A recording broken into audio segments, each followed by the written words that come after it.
Boa noite, pessoal. É, não tem como entrar nas redes sociais hoje e não falar do STF, né? Não tem como. Não tem como fazer isso. É, espero que depois do que aconteceu hoje, não sei se foi hoje ou foi ontem, com o fator do advogado, de um dos réus do 8 de janeiro ter colocado na mesa ali aquilo que verdadeiramente acontece no Brasil, que é os desmandos do STF passando por cima da legislação e fazendo coisas conforme a sua vontade, né? A gente possa acordar e voltar para as ruas. Está na hora de voltar para as ruas. E se você não quer ir para as ruas porque o Bolsonaro não acha certo, eu agradeço muito ao que o Bolsonaro fez, agradeço mesmo.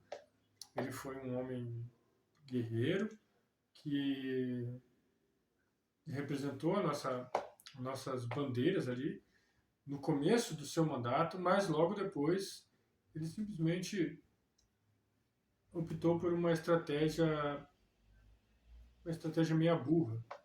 E quem me conhece de verdade, meus pais, meus parentes, sempre ouviu da minha parte o quanto a estupidez do Bolsonaro ia causar mal ao Brasil. Mas, infelizmente, ele escolheu essa estratégia e tem seguido nela. Inclusive agora, dizendo para as pessoas não irem para as ruas. Né? E a gente tem que voltar para a rua. A gente tem que votar. Isso tem que acabar, pô.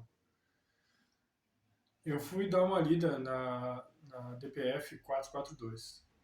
E é o seguinte. A Rosa Weber diz que não queria deixar o STF sem deixar a sua marca. E a sua marca seria a legalização do aborto. De qualquer forma. Aí muita gente vai dizer assim, não, mas a DPF 442 diz que é só até as 12 primeiras semanas de gestação. Só que também diz assim, e também considerar as interpretações do artigo 124 e artigo 126. Em suma, isso significa o seguinte, que vai depender da interpretação do juiz se a criança ou se a pessoa ou qualquer um, porque o artigo 126 trata-se de adolescentes e o artigo 124 eu acho que também, não lembro direito agora, mas vai dizer, basicamente vai depender da interpretação do juiz. Se o juiz acha que a criança pode retirar o seu filho com 9 meses de gestação, com 8 meses de gestação, não tem problema. Não tem problema. Então, o que está acontecendo de fato? Não existe mais o poder legislativo. O poder legislativo se foi, acabou. Não existe mais. O Senado acabou, não existe mais. Então a pergunta que eu faço é: por que nós estamos pagando um poder que não existe? Nós pagamos o executivo. Nós damos dinheiro para o Lula gerenciar conforme o seu bel prazer. Ele manda bilhões para o Congresso, comprando o Congresso, né? Manda bilhões para o Senado, comprando o Senado. E o STF articula no Senado e no Congresso, porque se eles não forem a favor ou se eles baterem de frente com o STF, eles vão lá e dão uma canetada e prende os caras. Então, para que a gente tem, no caso, o poder legislativo lá? Custa bilhões de reais, nosso bolso, se eles não servem para nada. Ou a gente toma as rédeas dessa porra, ou entreguemos ponto de uma vez e que se estabeleça o comunismo aí, deixa o Estado tomar conta de tudo. E foda-se, entendeu? Sei lá, salve quem puder. Vão para as colinas. Mas a verdade é essa, meu filho. Porque a gente tem que fazer alguma coisa, não pode mais ficar parado. Ah, a gente não tem apoio. Foda-se, alguma coisa a gente tem que fazer, porra. Então, assim, para aqueles que ainda acreditam que é possível, né? Que não desanimam diante do mal, que não metem o rabinho entre as pernas diante dessas atrocidades, que não temem, vamos para as ruas, gente. A apatia, a apatia é o que a esquerda mais ama. Não foi diferente em nenhum outro regime ditatorial da história. O calado não vence, gente. Nunca venceu. Teve uma discussão que eu tive há um tempo atrás com uma pessoa que ela disse o seguinte: o calado sempre vence. Eu, ué? Os judeus é que o diga, hein? É óbvio que se a gente ficar acovardado, eles vão crescer. Eles vão crescer. Nós temos que mostrar para esse bando de filha da puta que, que ainda há povo, que ainda há pessoas corajosas, que Deus está acima deles e que nós podemos combatê-los com a força do povo de bem, com a força de Cristo, porque isso é o mal. Eu não sei se você é a favor ou contra o aborto, mas, pelo amor de Deus,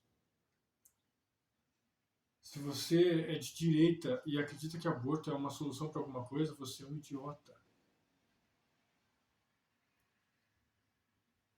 Você acha que, de alguma forma, a esquerda preza pelo bem de alguma coisa? Se você sabe que a esquerda não preza pelo bem de nada e ela quer a todo custo o aborto, tu acha que isso é pro bem? Pelo amor de Deus, você pode até não entender o que significa o aborto para um cristão.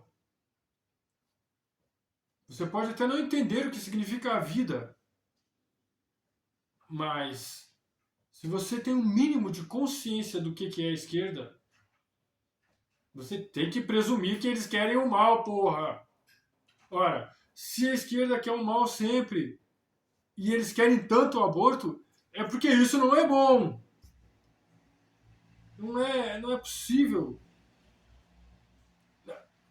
A mente das pessoas não pode funcionar de forma tão contraditória. Então, gente, já há uma articulação aí para o dia 12 de outubro.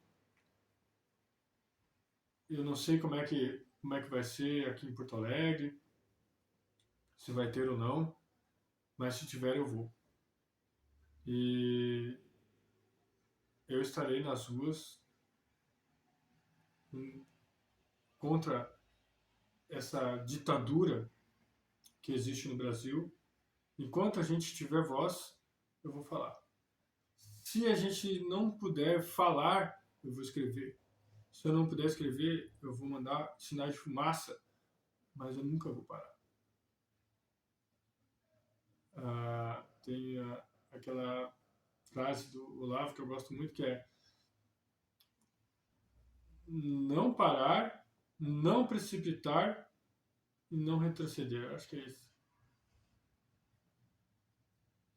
A gente não pode parar, nem retroceder. Não podemos ser afoitos como fomos, botando um presidente, achando que o presidente ia mudar alguma coisa. O que aconteceu de fato foi que quase mataram o Bolsonaro. Ele realmente ele se expôs demais, ele quase deu a vida pelo país. Eu não nego esse feito dele. Ele é um bom homem, acredito que ele seja um bom homem, né? Mas infelizmente as suas táticas não não são boas. Ele não tem, ele não ele não se vai pelo. Ele não dá valor para os meios que eram para ele dar valor. Para vocês terem uma ideia, um dos caras que o Bolsonaro ligava, eu não vou falar o nome do cara aqui, mas ele é um desinformante da esquerda pedetista. Ele tem 2 canais aí no YouTube. E é um cara que é muito inteligente, mas que falou um monte de bobagem. Eu assistia ele, até eu achava aquilo que ele falava sobre a guerra que estava acontecendo na Ucrânia com bastante informações que vinham de fontes que ele tinha lá da Rússia, né? E muitas informações que ele deu, muitas coisas que ele falou, ele tinha razão. Mas eu não posso deixar de observar que ele tinha uma torcida, e a torcida dele era pro Putin. Então, nessa parte eu discordava dele. E depois, mais tarde, eu fui procurando saber mais desse senhor, até que eu percebi da onde era a sua vertente ideológica. E a sua vertente ideológica é da esquerda mais radical. Então, é daí que vinha, é desse aí, principalmente, que vinha a maior parte das estratégias do Bolsonaro, da esquerda radical. Da esquerda, a esquerda radical trotskista, né? De uma esquerda mais via Trotsky, não essa esquerda translouca aí da ideologia de gênero, feminista e tal. Mas era uma esquerda bem pavorosa também. E é uma esquerda que esse cara luta até hoje, né? E muitas dessas estratégias do Bolsonaro vinha desses caras. Então, é porque basicamente aonde é criada a estratégia dos militares, é criada nisso aí. De ver a bela merda que a gente está. Então eu sempre soube que isso era uma merda, eu sempre soube que ia dar problema. Quem me conhece sabe, eu já tinha falado várias vezes. Mas, né, não posso tirar o mérito do Bolsonaro, ele foi um grande representante da direita. É até hoje, o Bolsonaro é o único que representa a direita, não tem nomes que represente a direita hoje. A gente tem que procurar, tem que lapidar um. Mas o Bolsonaro, creio que não tem mais espaço, porque ele já se demonstrou incapaz na guerra cultural. Ele fez uma campanha, eu me lembro até hoje, com o livro que estava ali em cima, que era o livro do Olavo, para ganhar esse público do Olavo e tal. E quando os alunos do Olavo, que eu também era, e aqueles que estavam mais perto dele viram, né, como ele agia, nós começamos a ver que ele não ia ir para o lado da estratégia que a gente acreditava que seria a correta. Né? E que o próprio Olavo avisou ele várias vezes e ele resolveu ir para o outro lado, dando mais valor para esses militares, para esses melancia de meia tigela. Deu que deu. Infelizmente. Então, gente, nós temos que voltar para a rua. Tá na hora.